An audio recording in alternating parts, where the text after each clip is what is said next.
perform the special duties, the officers have had their kits withdrawn.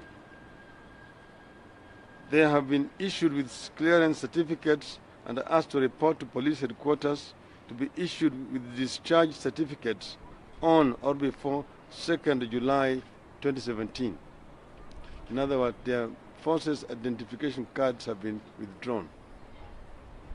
These officers have been picked from the various police formations, including the GSU, the Kenya Airport Police Unit, Traffic and Dog Unit, among others, across the country. A similar thing has also been done within the National Intelligence Service. Officers withdrawn and some of them deployed as election officials. Recruits to this scheme are also being drawn, of course, I've mentioned, to the National Intelligence Service. Information at our disposal indicate that these officers will be recruited as polling clerks of the IEBC, of course with instructions from the Jubilee administration on how to behave. A similar exercise took place in the run-up to the 2013 elections, when officers drawn mostly from the NIS and the administration police were recruited as polling clerks, IT officers, and into other positions where they proceeded to manipulate and corrupt the system from within to deliver a dubious victory to Jubilee. The recruitments going on now are not happening in isolation or out of the blues.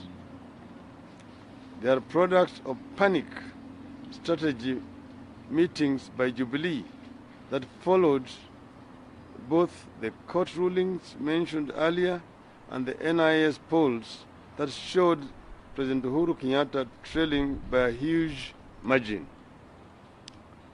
You have details of a meeting dated Nairobi, Friday, 16th June 2017, whose preamble said that an opinion poll commissioned by the National Intelligence Service the week before had caused massive panic in government as it put the race at 30% to 70% in favor of NASA.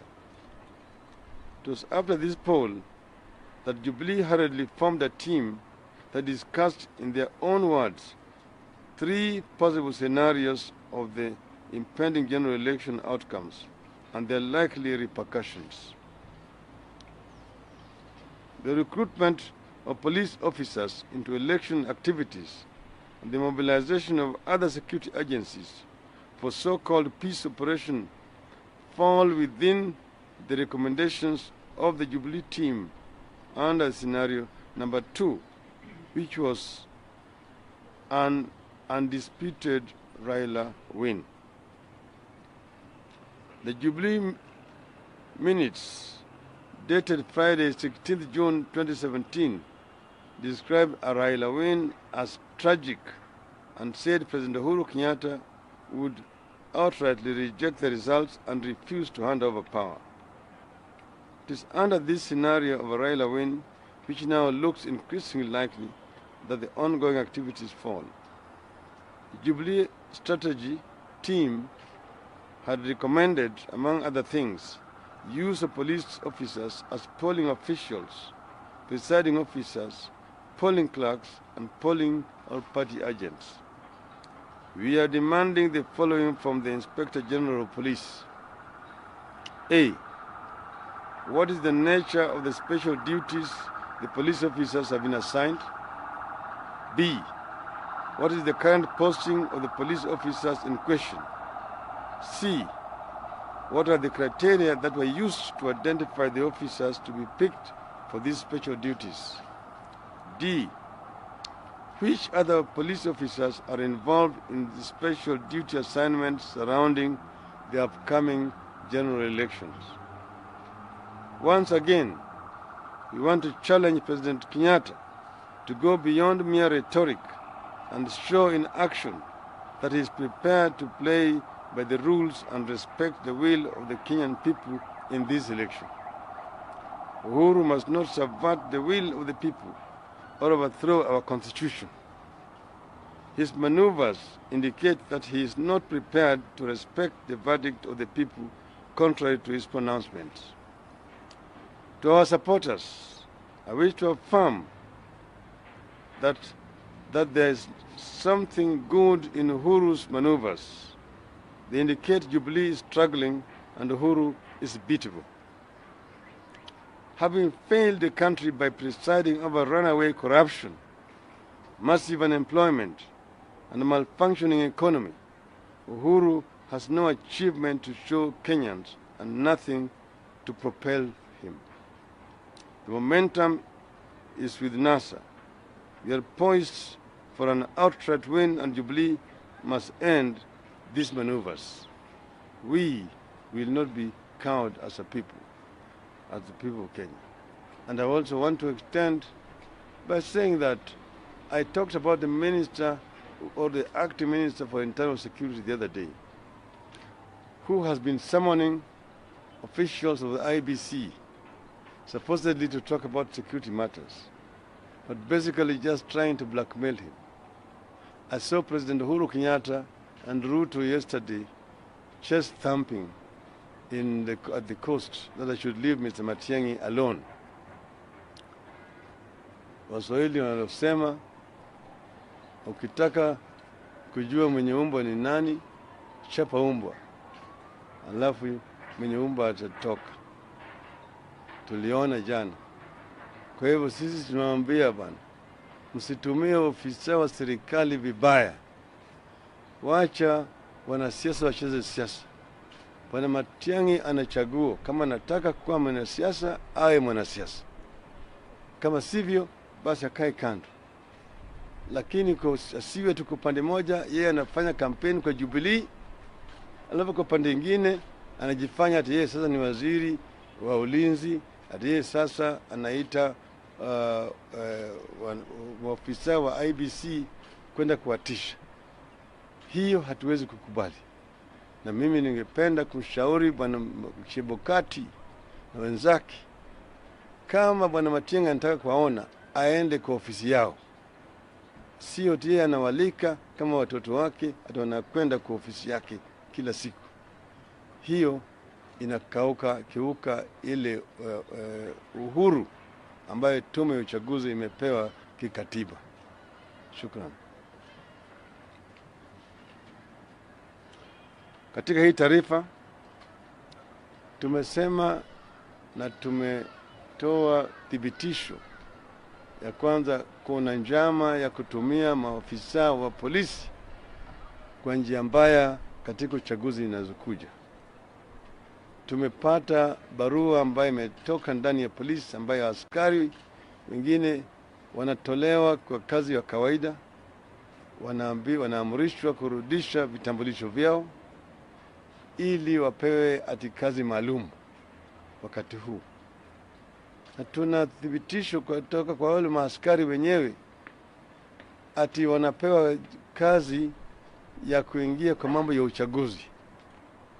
Watumiwe kama ofisa wa uchaguzi, wengine kama agent, wengine kama clerks wa Jubilee katika uchaguzi zijazo. Vile vile tunajua ati kuna njama ya kutumia wanajeshi siku hiyo ya uchaguzi na kinyume ya sheria. Vile ninavyojua, rais hana uwezo wa kutumia jeshi au kutoa amri ya jeshi watoke kwenye vituo vya kijeshi na kuja kwa barabara bila idhini ya bunge. Na bunge imefungwa na hakuna idhini ambayo bunge imepatia Rais Uhuru Kenyatta kutoa wanajeshi kwenye vituo vya jeshi. Ningependa tena vile kurudia haya, kuambia wanajeshi wetu wametuhudumia vizuri tangu uhuru mpaka wakati huu. Ningependa kumwambia yule mkuu wa jeshi asikubali kutumia vibaya wakati huu wa uchaguzi. Asikubali kutumia jeshi kukaa katikati ya Wakenya na uamuzi wao. Wawache wana Kenya wafanye uamuzi kama Wakenya kwa njia ya kiamani na njia ya kiraia. let it be a civilian elections, not a military elections. So we don't want our military to be involved in this electoral process. Neither do we want our police officers to agree to be used as agents of Jubilee in these elections. Thank you very much.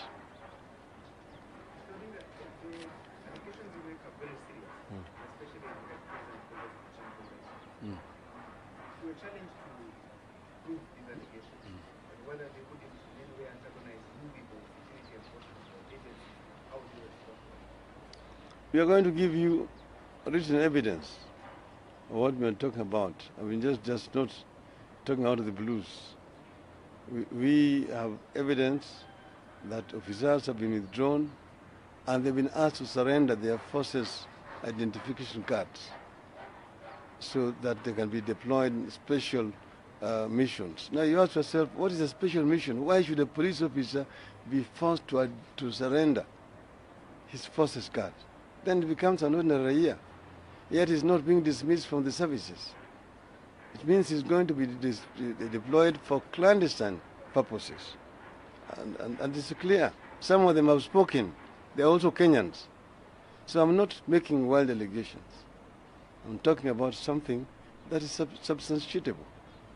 When this matter came up previously, the response that came from the government was that these officers are being deployed to the National Intelligence Service, and that it's a normal procedure, and that they cannot go there as police officers, so they have to have their badges and other information from the police withdraws so that they can function as NHNA. Have you confirmed that information? To my knowledge, National Intelligence Service officers is another force. They're trained separately as National Intelligence officers. Then those cannot be special duties. What are those special duties? Okay? If that was the case, to be, but even National Intelligence Service officers also have got forces numbers. They're also serving officers. They're police officers. There's nothing special about them at all. Except that they are in national intelligence. These ones are regular police officers.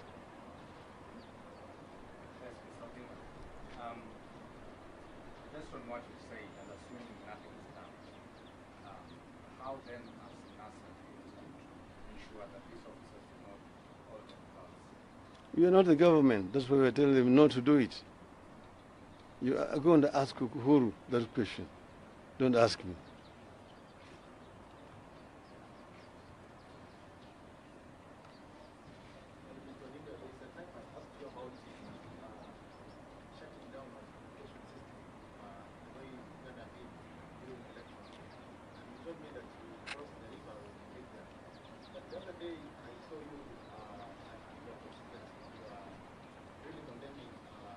Kaparo.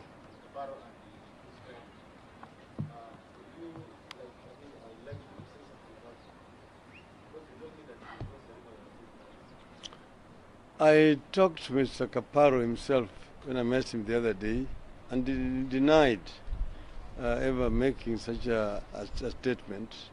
He said he was talking about hate speech only, and that he has no intention, neither does he have the capacity to shut off communication system. I told him that this is not Uganda. Remember, Uganda did shut off communication during the polling day the other time. And but we know that everything is being done at advice of their other counterparts elsewhere. Now we have, so we saw this, the director of Communications Authority of Kenya, Mr. Wangusi, the day saying that there will be no direct transmission of results from polling stations. That results must only be released by the Electoral Commission in Nairobi, which completely, of course, ignores the court ruling, which had said that results which are announced by the presiding officer at a polling station is itself final. So it becomes a public information, and the media can pick it from there and broadcast it. The same thing with the results at the tallying center at the constituency. The court ruled very clearly that the tallying results announced by the returning officers at the constituency tallying center are final. Final meaning that it is public information. It should be posted on the public portal, and the media can pick it from there. Where, as soon as he announces it, you can even record him live and announce the result of this constituency, this other constituency. That is the law as it stands today. So I saw that Mr. Wangusi trying to distort the law. So I was basically just correcting him. That, and I hope that the media is not going to be intimidated or blackmailed by such irresponsible utterances by the likes of Mr. Wangusi. Thank you.